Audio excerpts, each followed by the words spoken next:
जय श्री राधा रानी सरकार की, जय श्री कृष्ण भगवान की, जय श्री लक्ष्मी नारायण जी भगवान की, जय कार्तिक मास महत्म्य की। मंदिर श्री बंसी वाले महात्मा यूट्यूब चैनल की ओर से आज हम आपको कार्तिक मास महत्म्य के 33वें अध्याय की परम सुंदर कथा को सुनाने जा रहे हैं, जो कि इस प्रकार है। राजा पृथु देवऋषि नारद जी से कहने लगे हैं कि हे मुनिवर, अब आप कार्तिक मास के व्रत के उद्यापन की विधि बताइए। देवऋषि नारद जी कहने लगे हैं कि हे राजन, जैसे ब्रह्मा जी ने मुझे कार्तिक मास के व्रत के उद्यापन की विधि के बारे में बताया था, ठीक वही विधि मैं तुम्हें बताता हूँ। देवऋषि नारद जी कहने लगे हैं कि जिस समय मैंने ब्रह्मा जी से कार्तिक मास के व्रत के उद्यापन की विधि के बारे में पूछा, तो उन्होंने कहा कि हे पुत्र, अब मैं कार्तिक मास के व्रत के उद्यापन की विधि का वर्णन करता हूँ, जो सब पापों का नाश करने वाला है।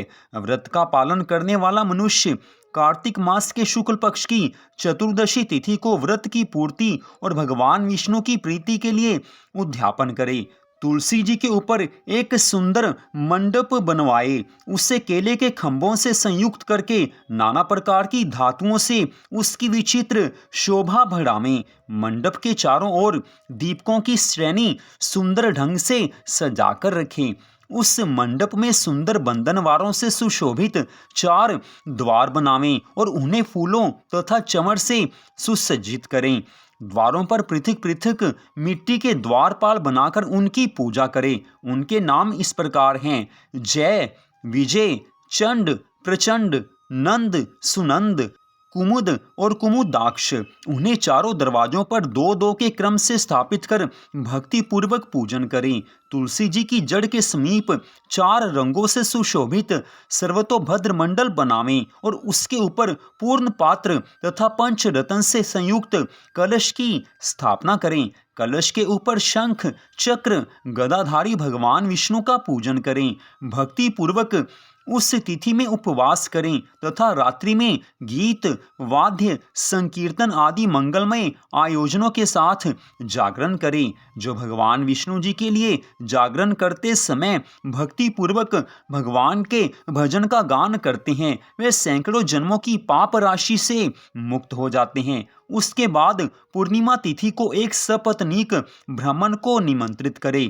प्रातःकाल स्नान और देव पूजन करके वेदी पर अग्नि की स्थापना करें और अतो देव इत्यादि मंत्र के द्वारा देवाधिदेव भगवान की प्रीति के लिए तिल और खीर की आहुति देवें। होम की शेष विधि पूरी करके भक्ति पूर्वक ब्राह्मणों का पूजन करें और उन्हें यथाशक्ति दक्षिणा देवें। भगवान द्वादशी तिथि को शयन से उठे, त्रयोदशी को देवताओं से मिले, चतुर्दशी को सबने भगवान का दर्शन और पूजन किया, इसलिए उस तिथि में भगवान की पूजा करनी चाहिए।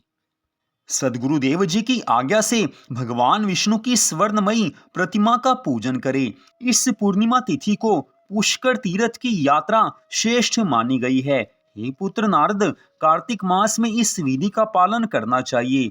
जो इस प्रकार कार्तिक मास के व्रत का पालन करते हैं, वे धन्य हैं और वे पूजनीय हैं। उन्हें उत्तम फल की प्राप्ति होती है। जो भगवान विष्णु की भक्ति में तत्पर होकर कार्तिक मास में व्रत का पालन करते हैं, उनके शरीर में स्थित सभी पाप तत्काल नष्ट हो जाते हैं। जो श्रद्धा पूर्वक कार्तिक मास के उद्यापन की इस कथा को सुनता है या सुनाता है, वह भगवान विष्णु का सायुज्य प्राप्त कर लेता है, अर्थात उसे मोक्ष मिल जाता है। हे पुत्र नारद, भगवान विष्णु की पूजा में रात्रि काल व्यापिनी चतुर्दशी ग्रहण करनी चाहिए और सूर्योदय के समय भगवान शिव की पूजा करनी चाहिए। सायंकाल काशी के पंचगंगा तीर्थ में स्नान करके भगवान बिंदु माधव की पूजा करें। पहले विष्णु कांची में स्नान करके भगवान अनंत सेन की पूजा करें। इसके पश्चात रुद्र कांची में स्नान करके ओंकारेश्वर के अग्नि तीर्थ में नहाकर भगवान नारायण की, रेतोदक में स्नान करके केदारेश्वर की, प्रयाग जी की यमुना में नहाकर भगवान वेणी माधव की और फिर गंगा जी में स्नान करके संगमेश्वर की पूजा करे। जो ऐसा करता है, उसके सब प्रकार की संपत्तियां अधीन हो जाती हैं। इस कारण कार्तिक मास में पूरी श्रद्धा भावना से इन सब नियमों का पालन करना चाहिए। पूरी श्रद्धा भावना से उद्यापन का कार्य करना चाहिए। इससे भगवान प्रसन्न होकर मनुष्य को सभी तरह के सुख, संपत्ति, आनंद दे देते हैं। तो इस तरह से देवऋषि नारद जी ने राजा पृथु से कार्तिक मास के व्रत के उद्यापन की विधि को बताया है, जो कि उन्हें ब्रह्मा जी ने बताई थी। तो कार्तिक मास के व्रत का उद्यापन कैसे करना है, ये कथा तो आपने यहाँ पर सुन ली, लेकिन आजकल के समय में इस विधि से कार्तिक मास के व्रत का उद्यापन कोई चाहकर भी पूरी तरह से नहीं कर सकता है, क्योंकि प्राचीन समय में समय और था। उस समय ब्राह्मण भी वेद पाठी मिलते थे, जिन्हें सब तरह का ज्ञान था और सभी सामग्रियां शुद्ध होती थी। हर तरह से मनुष्य कार्तिक मास के व्रत का उद्यापन करने में उस समय सर्वसमर्थ था। लेकिन आजकल के इस समय में आप विचार करके देखें तो इस शास्त्रीय विधि से तो कार्तिक मास के व्रत का उद्यापन आप घर पर नहीं कर सकते हैं। तो घर पर कैसे कार्तिक मास के व्रत का उद्यापन करना है कि जिससे हम आसानी से उद्यापन भी कर सकें और भगवान की कृपा भी मिल जाए। तो कार्तिक मास के व्रत की जो श्रद्धा भावना से, भाव भक्ति से उद्यापन की विधि घर पे करनी है, वो हम आपको यहाँ पर बता रहे हैं। वैसे पहले हमने 2 अध्याय पहले इसके बारे में बता दिया है, लेकिन यहाँ पर हम आपको फिर से बता रहे हैं कि कार्तिक मास का आपने व्रत रखा है। आप प्रतिदिन कार्तिक मास में भगवान की भक्ति करते हो, आप भगवान की पूजा आराधना करते हो, प्रतिदिन आप इन कथाओं को भी सुन रहे हो, अपनी ओर से आप सब कार्य श्रद्धा भावना से कर रहे हो। तो कार्तिक मास के व्रत के उद्यापन में आपने क्या करना है? कार्तिक मास की पूर्णिमा तिथि के दिन आप सुबह सवेरे जल्दी उठ जाएं।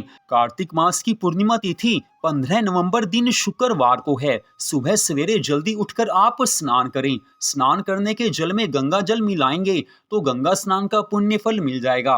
गंगा जल घर में नहीं है तो स्नान करते समय हर हर गंगे, हर हर गंगे, जय यमुना मैया, जय श्री हरि विष्णु भगवान जी की, जय श्री राधा कृष्ण भगवान जी की, जय कार्तिक मास महत्यम की, ऐसे भगवान के नामों का उच्चारण करेंगे तो भी आपको गंगा स्नान का पुण्य फल मिल जाएगा। नहा धोकर साफ सुथरे वस्त्र पहन लीजिए। उसके बाद अपने घर के मंदिर में, जहां आप पूरे कार्तिक मास में प्रतिदिन दीपक जलाते रहे हैं, पूजा करते रहे हैं, वहां पर आप भगवान श्री राधा कृष्ण जी की पूजा कीजिए, श्री लक्ष्मी नारायण भगवान जी की पूजा कीजिए, तुलसी माता की पूजा कीजिए।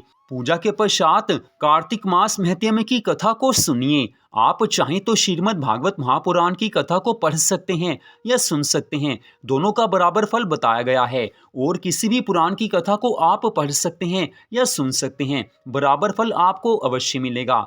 अगली बात आती है कि सुबह आपने पूजा आराधना कर ली, अब बात आती है कि भगवान को भोग क्या लगाना है। तो हमारे हिंदू धर्म ग्रंथों के अनुसार आपने सुबह एक तो सबसे पहले रोटी और कोई भी सब्जी आपने बनानी है। इसमें प्याज लहसुन बिल्कुल भी नहीं डालना है। आप चाहें तो पूड़ी और कोई भी सब्जी साथ में बना सकते हैं। साथ में खीर बनानी है। जी हाँ, ये 3 चीजें तो अवश्य होनी चाहिए। और साथ में फल, 3 चीजें तो आपने घर में बनानी है। चौथे आपने कुछ फल लेने हैं।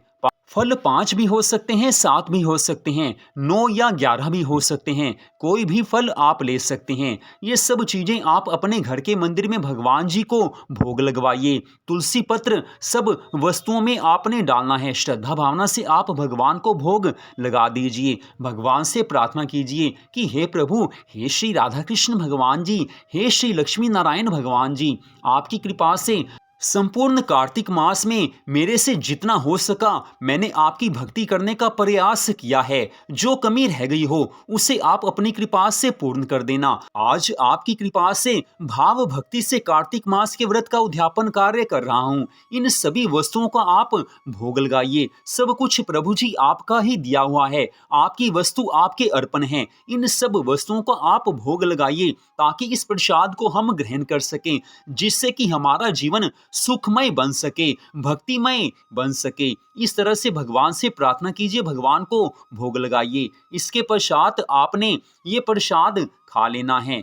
अगली विशेष बात, ये सब वस्तुएं अगर आप चाहें तो किसी विद्वान ब्राह्मण के घर भी देकर आ सकते हैं। आप चाहें तो किसी मंदिर में भी देकर आ सकते हैं। लेकिन जो आपने घर में भोग लगाना है वो तो अवश्य लगाना ही लगाना है, क्योंकि घर में ही आपने भगवान की पूजा आराधना प्रतिदिन श्रद्धा भावना से की है। तो उद्यापन का कार्य तो आपको संपूर्ण रूप से घर में ही करना है। अगली विशेष बात, कुछ लोग ये सब कुछ बनाने में असमर्थ होते हैं, क्योंकि कईयों के घर की परिस्थिति ऐसी है कि वो सब कुछ नहीं बना सकते हैं। तो ऐसी स्थिति में आप बाजार से कोई भी फल लेकर आ जाइए, दूध और फल का भगवान जी को भोग लगा दीजिए, भगवान उसे भी स्वीकार करेंगे। आप चाहें तो मिठाई भी लेकर आ सकते हैं। अगली विशेष बात, इस दिन कुछ न कुछ दान पुण्य भी अवश्य करना चाहिए। आप किसी विद्वान ब्राह्मण को या जरूरतमंद व्यक्ति को आप धन का दान भी कर सकते हैं, वस्त्र का दान भी कर सकते हैं, अन्न का दान भी आप कर सकते हैं। तो इस विधि से आपने उद्यापन का ये भाव भक्ति वाला ये सब विधि कार्य करना है। तो आज की इस वीडियो को आपने देखा, आप सबका हार्दिक धन्यवाद। भगवान श्री राधा कृष्ण जी की अनंत कृपा सदा आप सब पर, आपके परिवार पर बनी रहे। इसी मंगल कामना के साथ जय श्री राधा रानी सरकार की, जय श्री कृष्ण भगवान की, जय श्री लक्ष्मी नारायण जी भगवान की, जय तुलसी माता की, जय सदगुरुदेव श्री बंसी वाले महाराज की, जय कार्तिक मास महत्यम्य की। जय जय श्री राधे, जय जय श्री राधे, जय जय श्री राधे श्याम।